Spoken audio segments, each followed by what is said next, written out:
Hello, everybody, and welcome to the Stedman podcast. I hope you are having a wonderful week. I know this is going to be my first week that I don't have any kids in my house because they're all back to school. And for that, I'm grateful. Micah, how are you doing today? I guess we can just hang up the call, right? I mean, you could just go lay on the couch or something. I guess Yeah, right. but I'm good. I mean, yeah, busy weekend and man, move-in week is this week at the university, and then school starts on Monday. So Mm. we are full-fledged. As we were talking a couple of weeks ago about pumpkin spice and those things, like, man, we're ready. I think it's gonna be Thanksgiving before you know it, and I'm coming to your house because you're good at cooking. Well, I wouldn't mind that at all. But you know what? It'll be the first time we actually see each other face to face since we started this podcast. I don't Everything's know that been we've told virtual. Whoa. I don't know that No, we've told but the listeners that like you and oh I have well. always recorded virtually, and at We've always one point. recorded virtually. But it was funny. When was it? Friday. I think it was Friday. Um, Laura went upstairs. I stayed up a little bit. I was finishing watching a movie, which was a weird movie anyway. It was like an indie film, so they're always weird. But I fell asleep on the couch and we had the windows open, and I woke up cold and I could just feel that autumn air. And I'm just like, oh man, fall's coming and I am for it. Yet yet it's supposed to be in the mid to high 90s this week here. I know. Like it was And then hot yesterday, and I had my students do a scavenger hunt around the city, and that was fun. and But then our good friend yeah. Jordan sent me a text message last night, like a screenshot of his weather app. He's out in Oklahoma City, and it's like supposed to be in the hundreds literally every day this week there. Tomorrow's 104, Tuesday's 103, Wednesday's 102, Thursday's 102, Friday's 103, and then Saturday's Jeez. 103. And then That Sunday boy they need get a that break. that guy's pale as anything. He needs to be putting on some sunblock on him, or he's going to be turned into a. He's going to be burnt to a crisp. He's going to be Sunday as they red get a as my break, shirt. Scott. Sunday they get a break. It's going to be 99 degrees on Sunday. Oh, well, hey, that's good. I think Thursday's supposed to be 98 or 99 here. Yeah, But I think summer's going out with one last fight. yeah. Hopefully. Then who knows? Maybe there'll be an Indian summer where it'd be like, it's October and it's super hot. But Although we had a really beautiful fall here last year. Like it mm, was really it nice. Like was, it got 70s every day. It felt like we were on the West Coast almost. yeah, absolutely. All right. So before we dive into our topic, which we're going to be talking about the beautiful thing that is Vacation Bible School. But before we dive right in, stories gone wild. Micah, do you have stories gone wild for me? I do. I have a good one actually. Oh boy. So as I've you know stated openly that I've taken a break from ministry, but I'm still consulting and occasionally leading worship, but um still consulting. And what that means is I'm literally just going into churches and offering help with tech and media and worship solutions and Mm-hmm. marketing and websites, and helping churches with things that they just you know like you were talking about an editor for your doctorate before we hit record about how much those can cost. Consultants can cost an arm and a leg too, depending on who you know. Yeah. And so I go in and I charge pennies for fixing the smallest things. So I've mentioned before that in the community that we live, we have several churches, um, some of which are really old, and some of our congregations are newer church plants, or they've bought buildings within the community, and they're renovated and made it more modern, etc. So one of those churches include a Mennonite church, and I think I've mentioned it a couple of times here because I've led worship in that church. And help them with their live stream setup and things like that. So a couple of weeks ago, the pastor called me and he says, I have one of the most random questions for you. And I'm like, great, all for it. What do you need? Apparently, they got a new roof put on their church building. And now their church building, I think, is the oldest church building in the community of Trenton where we live. And I think it's 102 years old, if I'm not mistaken. Beautiful church, beautiful facility inside and out. It's just they've maintained it really, really well over the years. Um, Scott, what do you know about Mennonites or Mennonite churches? Uh, quite a bit. Like, what Okay. is there anything specific you want me to? Well, I mean, like some people like think, oh, they're Amish. No, no, No, it's Mennonites are not. not Amish. So like They're. Mennonite, go ahead. I believe, if I understand, Mennonites actually come from the Anabaptist movement. Yeah. So like Church of the Brethren is where the Yeah. pastor was pastoring a church before he came to the church where he's at now. So anyway, um, the church is very traditional in the sense like you walk in and yes, there are pews and yes, there's the pulpit and yes, there is the sanctuary, but like in their lobby area and in their uh, the entryway of the church, there's a lot of like original artifacts from when the church started. Like I'm talking books that are hundreds of years old, right? And so like there's furniture and there's an organ, I think like an original like organ that you pump with your feet. So anyway, like I said before, the church got a new roof and they had this. The only way I can describe it is it looked like almost like a record player from the 1970s. And this record player had wires coming out of the back of it, and it ran to the roof where they had speakers. Now, this PA system or record player or whatever would pump music out to the speakers and into the community, and they would play it like an hour, or so before church started. And it would just be, hymns, and a lot of times it just sounded like church bells, right? So, like, back in the 90s, Scott, and early 2000s, when we had stereo systems that, you had positive and negative wires, and you would just plug them into the back of your stereos, speakers, and then into the back of your, CD player, stereo, whatever you had. Now, this is all those speakers had, right? So, like, positive, negative to the speaker, positive and negative to the system. The system the pastor told me Scott was in, it was from 1975. Even if they were able to replace the speakers outdoor, because that's what happened was when they did the roof, the speakers, they disconnected the speakers and it basically ruined the speakers. They said that they would put them back up or they would mount new speakers if I were able to suggest something outside. And I looked at the pastor and I was like, listen, just because I love you and I care about this church, I don't think that it's the best interest of your money or your time to buy new speakers to implement into the system, because that system was from 1975. Even though the system still works, it doesn't make sense because you could literally hook something up. Also, I don't think that uh, you're going to be able to find anything with a positive and negative, input in 2023 because they just don't make that kind of stuff anymore. Everything is, quarter-inch cable, XLR cable, And you would have things to, like that. or you'd have to like solder, make like some weird Yeah. solder And so like I'm like, mixing. and then like then you run the risk of a fire hazard and all those things. So like he looked at me and he's like, "So what you're telling me is," and I'm like, "Yeah, I would just ditch it because even if you bought new speakers, there's no guarantee that the system would continue to work. And with it being 50 years old, like I would much rather you spend your money wisely somewhere else. I'm amazed that the thing still works, but."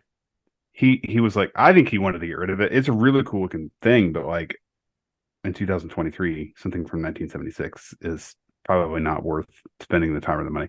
I don't know if that's necessarily a story's gone wild, but like I was more blown away that that thing A still worked, and B the fact that it could have been a fire hazard because they just left the wires like because the wires like went out. So here's the system, went out of the system into the wall of the church and then went up to the roof. So in between the drywall and the brick of the church and went straight up to the roof where the other speakers were. So like I don't know if the wires are taped off. I don't know if the wires are just sitting up there, exposed, but could have caused a fire. And I'm like, you should probably just disconnect those and pull the wires out of the wall. Yeah, And so he absolutely. he was like, thanks for your time. And I was like, well, I'm just I, what I love about going to these churches is that I never know what I'm going to get myself into. I went to another church last week, kind of did the same thing because I was trying to fix some live stream audio, and Mhm. I'll text you a picture, but they ran they were running uh, cables from the computer to the camera to the camera to the interface to the sound system to get the live stream audio to work, and I don't know why they have it set up that way, but they do. Okay. All But right.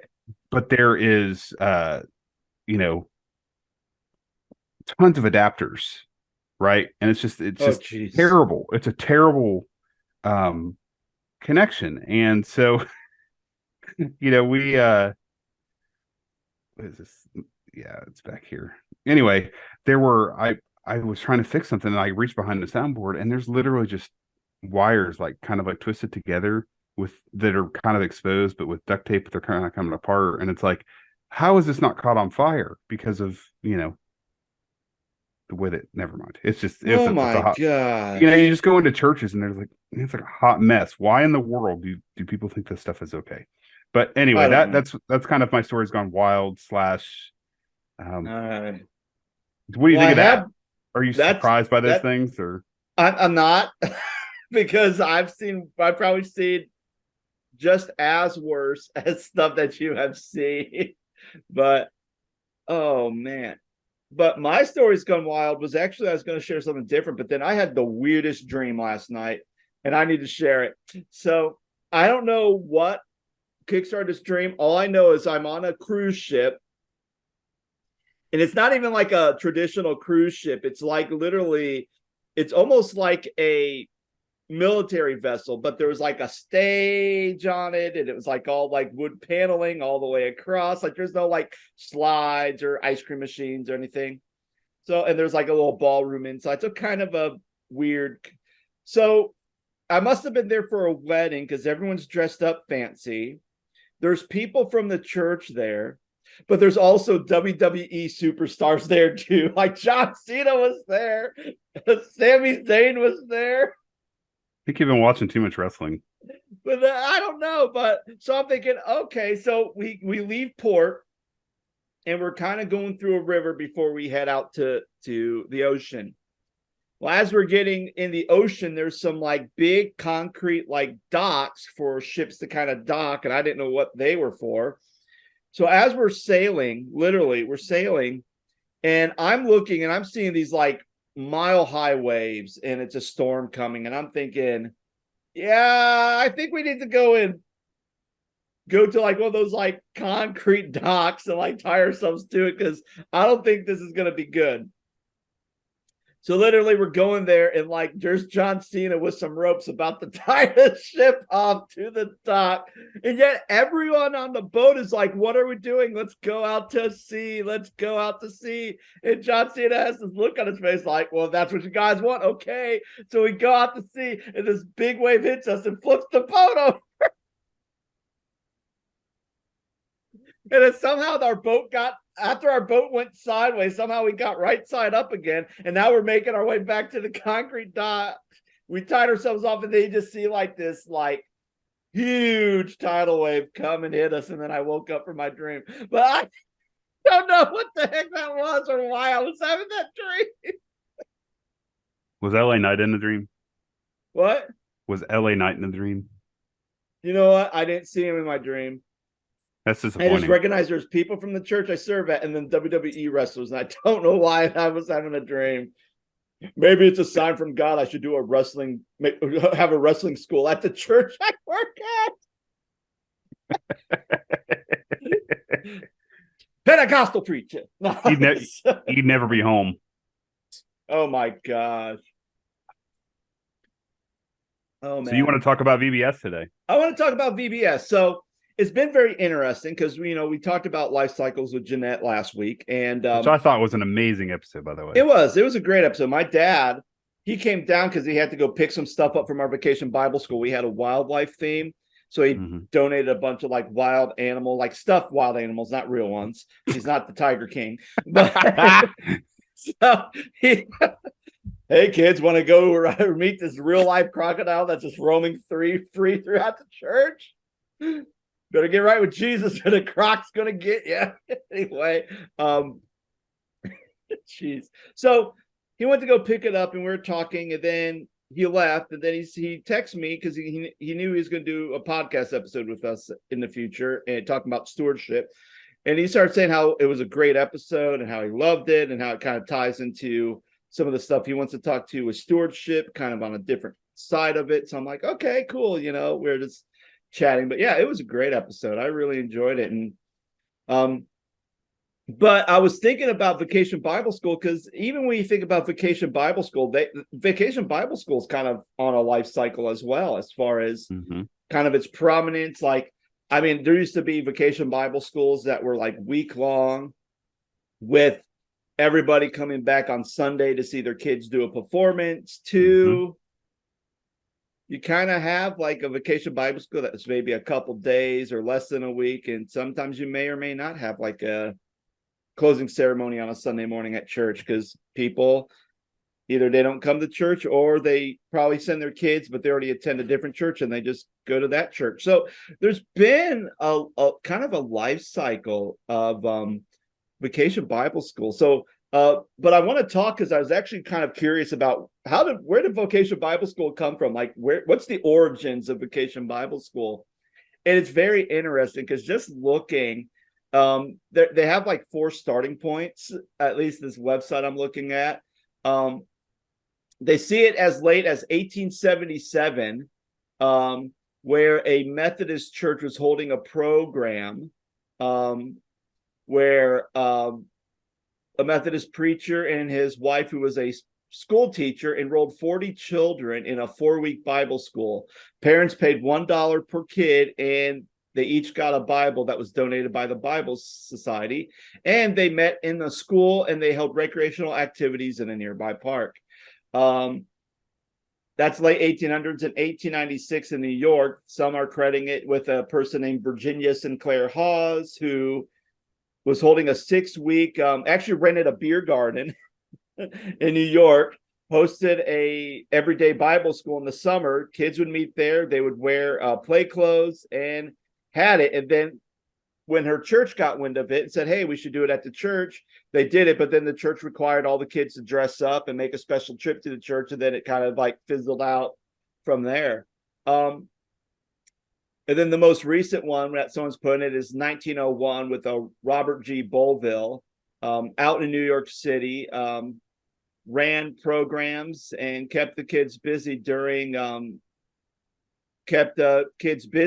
summer, so it would keep them out of trouble, so they wouldn't get into crime or do anything that would get them arrested. So, and according to this, it says he had about 1,500 students at his Vacation Bible School program.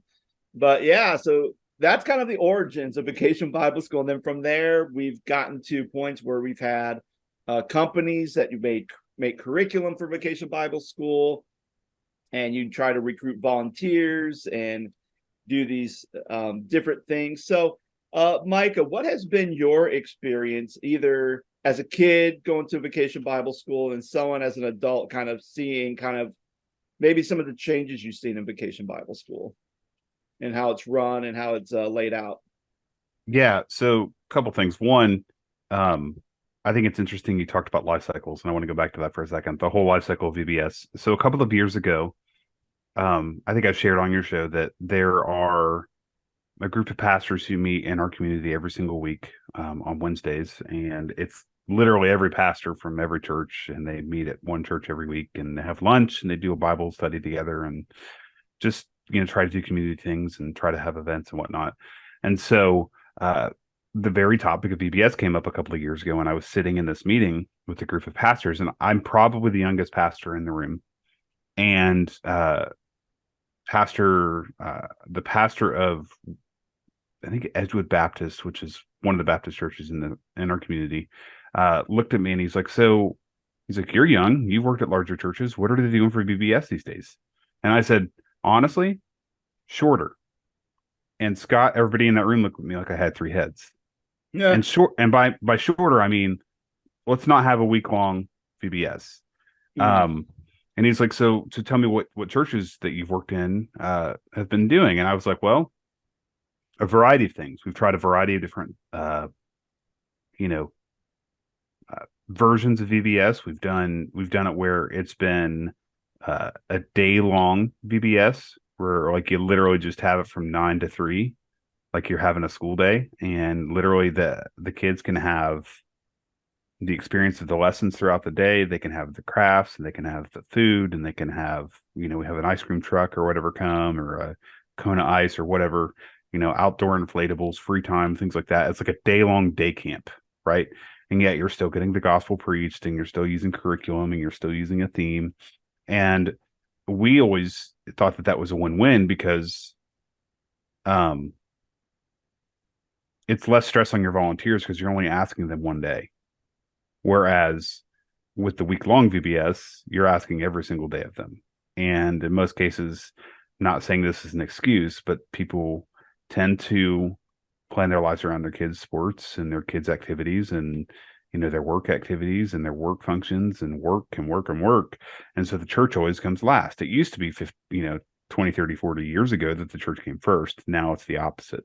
And so by having a single day VBS, it's a whole lot easier to ask that of your volunteers to give up 6 hours or so of their day once versus 2-3 hours a night for 7 days or whatever that may be. The other example that I've seen done is that they do a weekend VBS where they do a Friday, they do a Saturday, and they do a closing program on Sunday. And a lot of churches don't have Sunday night anymore, so they just include it with the Sunday morning experience. The kids will lead worship, they'll do a lesson. It's kind of a micro version of the bigger picture of what VBS looks like. But in the Sunday morning experience, you get a lot of bodies in the church, a lot of families, a lot of friends, people that may not attended church before. They're coming to see their kids perform in VBS. So you pack the house. So it's a win-win again to get people in there that not normally, don't normally go to church or attend that church. So they want to see your church and see how that works. And oh, by the way, their kids on the stage. I've also seen it done, like you said, 7 days, whatever, or 6 days, Monday through Friday, and then Sunday with a closing program. Not my favorite because that wears your volunteers out.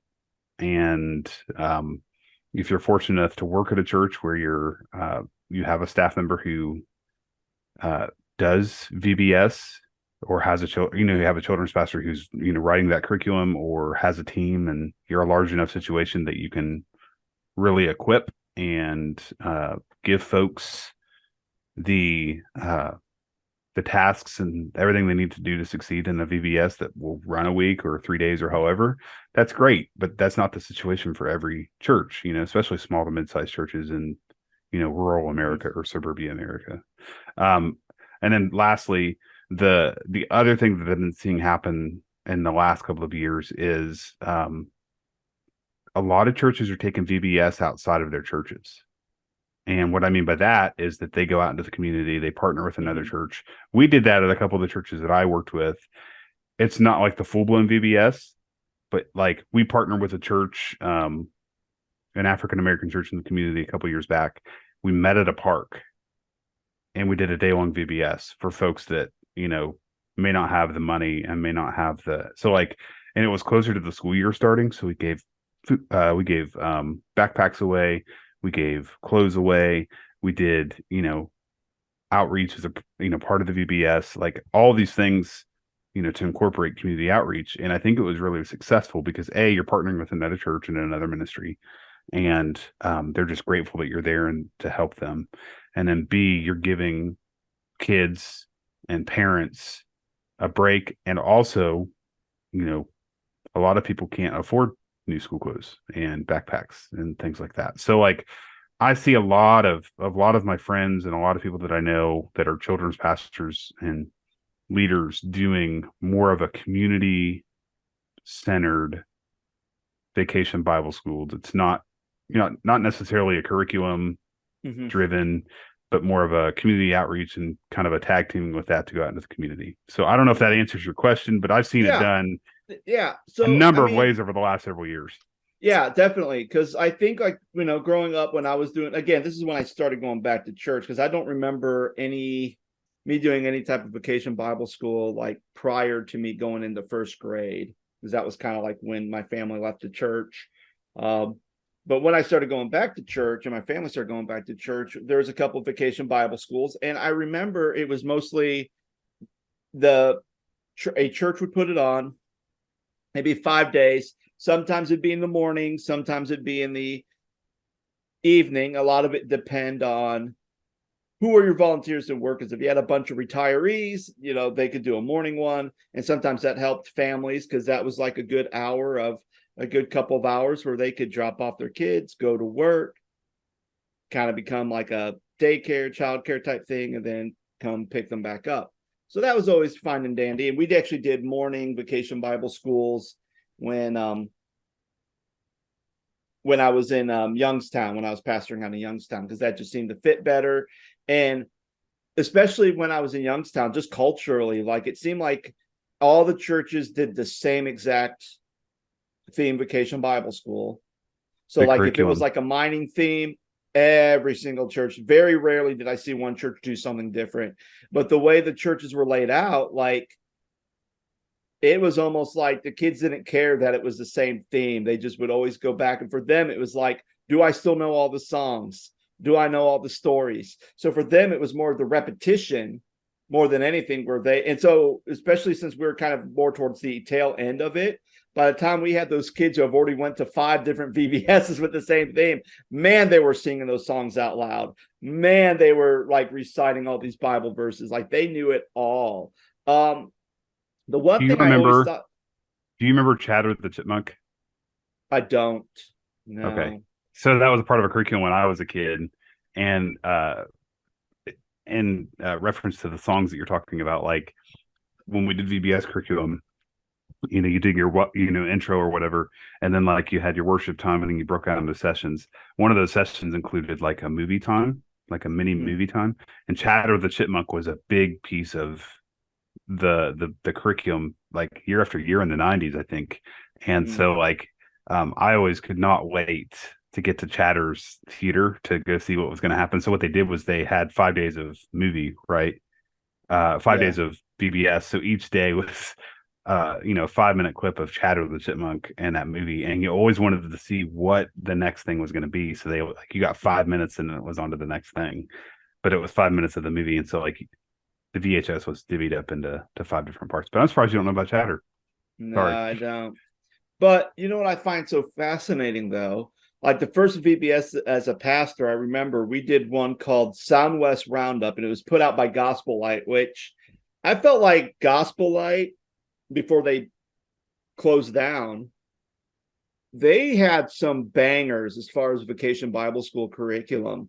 Like all the songs from that they would produce, like all the other vacation Bible schools that they had songs, I'd listen to them. I'm like, I remember them, but I don't remember them. But the Gospel Light songs, I still remember them. Like, let's go to the Sound West Roundup. Let's go out and shout, yeehaw. Let's go to the Sound West Roundup. We're gonna ride, we're gonna ride, we're gonna ride with Jesus Christ. But I remember those songs. I still remember the moves. Like, and I think that's one thing that I find so fascinating, because you had these vacation like gospel, and I'll take Gospel Light for an example, because I felt like their stuff for vacation Bible school was so good. I felt like everything from the lessons was very age appropriate. I feel like the kids were engaged to lessons. The music that they had, they wrote their own music, and I felt like all of that the kids were able to get and sing and connect with them. They're very easy to pick up on, and they're catchy.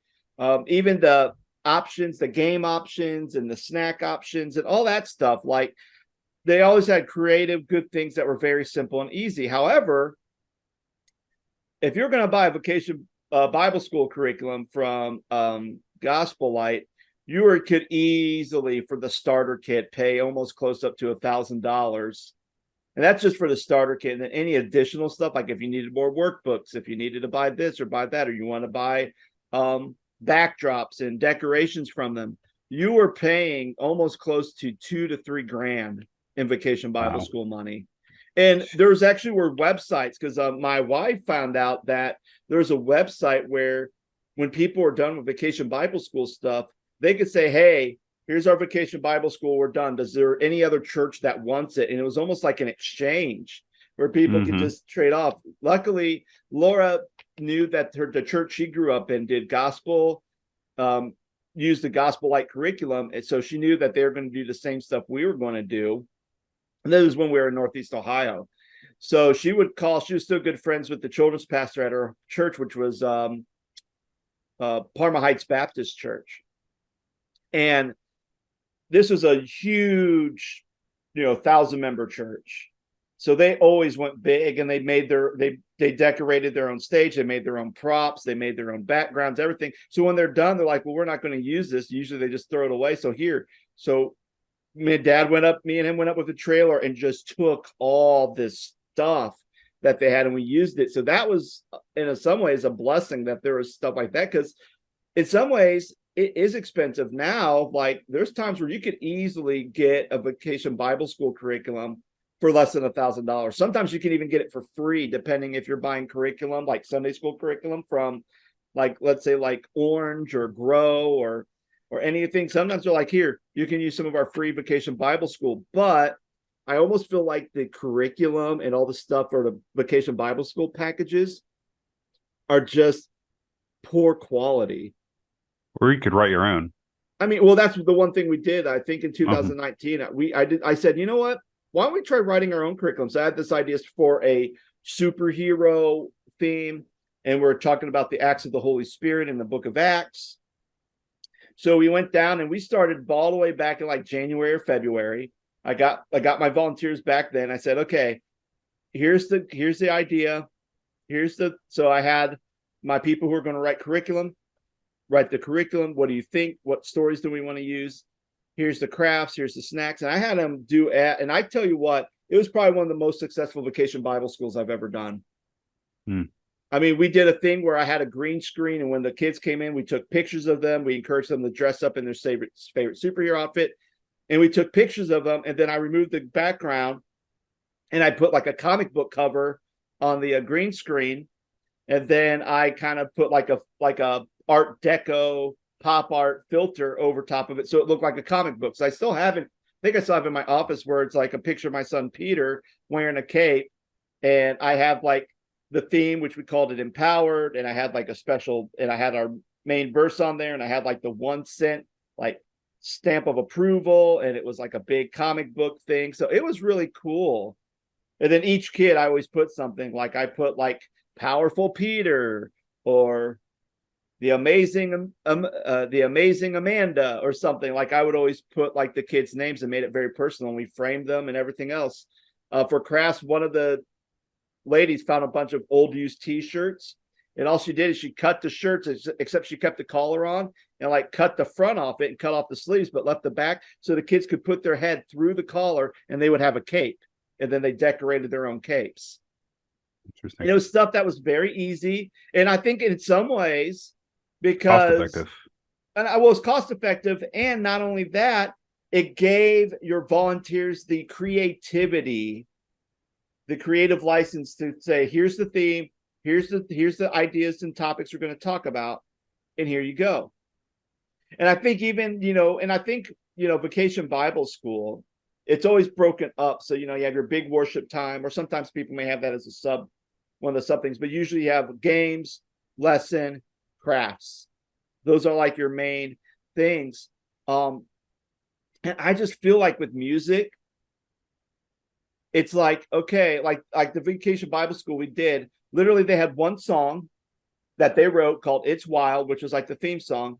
And then they said, okay, here's some suggestions. You could play this song by like Maverick City. You could play this song by Elevation. It's almost like they said, we're really going to put our forces into the one song. And even that one song that they did, it went so quickly. Like, it was like a rap, so it went very quickly. They had dance moves for it, but the dance moves were very complicated. I'm like, I cannot see a preschooler doing these dance moves. So I just literally told the kids, okay, let's do the dance moves to the chorus. So the kids would sing the chorus because it was very simple, because it repeated. But then the verse, it was just like, it was unmemorable. And I just felt like, I feel like with the music, you have kids who are not even singing at this point. I actually had kids who were just literally running around, like jumping on the stuffed animals and playing games and not even paying attention to the worship aspect, because they couldn't know the songs. And even our worship leader, he'd pick songs, he'd try to engage the students. But I think, the only song that they really engaged in was when we did the motions and the dance. But if you didn't have motions and dance to all the songs, then you're kind of out of luck. So, yeah, my experience as a kid was a little bit different. I think I got to share. I didn't. I don't think I shared that before. But like my experience as a kid was a little bit different with VBS because I was a pastor's kid, Hmm. and I felt like we just spent the entire summer at church because my mom worked and my dad worked, and when we were home from school, we were at the church. We hung out and played in the gym and watched movies, whatever, right? But when VBS happened, it was like, man, we were there all day. And so like I just got really sick of VBS, growing up because of, you know, your dad, like I mentioned earlier, smaller churches tend to do everything, right? There's Hmm. not just teams like, you know, if you're in a bigger situation, the lead pastor may not even do anything at VBS other than, welcome people. And then at the end, if there's a closing program, thank everybody for being there and pray for them and invite them to church and then you're done. But they're Hmm. not there like in the midst of the whole, you know, day to day of VBS. So like, but in a smaller situation, it's always, you're doing everything. Mom and dad were building stuff and uh setting up the church and decorating the church. And my mom was heavily involved in the not the crafts, but the snacks. She Hmm. loved to do the snack stuff in the kitchen. And so like, that was a big part of her ministry. And so like she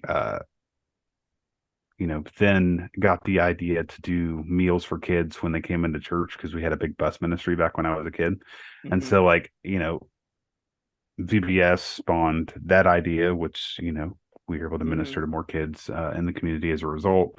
And that was one of my favorite things about my mother. And but with VBS, it was just always so taxing on our family because it felt like we were the ones doing everything. We were the ones Yeah. setting up stuff. We were the ones decorating the church. Yes, we had Hmm. volunteers, but they weren't always there. We were basically the backbone behind it every year. And so as I got older, it got harder and harder for me to attend or be a part of that. And then, when I was an intern and stuff in seminary, I did um the, you know, I interned and I would run sound and do the tech stuff. And that stuff wasn't bad because that stuff really interests me. But like I don't have a heart for children's ministry like, you know, I guess you do, for example, because that falls under your purview, or children or youth, both. Um, and I don't have a calling for student ministry. I've worked with student ministry and I've led worship for student ministry, but children, I know that children's ministry is not my spiritual calling or gifting. And so combo that with the VBS conversation of being younger and growing up in a pastor's home, it's a little bit different for me, and I see it through a different set of eyes. Do I think it's rewarding? Yes. Do I think it's fulfilling? Yes. Do I think it's impactful in the community and you can involve families and children in the community? Yes, absolutely. So there's Well, no and I issue with think VBS and I on think my that's the part. thing. And I think that's the same thing. Like Vacation Bible School, even though it has changed, and even though a lot of people do different things, like snacks. We didn't do snacks this year. We did meals and we fed families because we figured. Huh. Well, and the reason why I did that because last year we had a lot of because we have a preschool attached to the church, so a lot of the preschool families come. So imagine having preschoolers and then you do an evening thing. And last year they were out till 8:30 at night. And for a preschooler being out that late, that's not going to be good. They're going to be cranky and it's going to be tired and there's going to be a lot of meltdowns. So I'm thinking, but they did it later because they want to make sure people got home, they had meals, and then they could get to the church for Vacation Bible School. I'm thinking, well, why don't we just have Vacation Bible School and just feed the families or kids and families? So we did. And I got a couple of different church groups to make meals. And we did that. And it was fantastic. And it was Which is good. a And great everyone, idea. which is a great idea. And we fed families. And then that way the families didn't have to feel like, all they had to do is pick up their kids and come to church.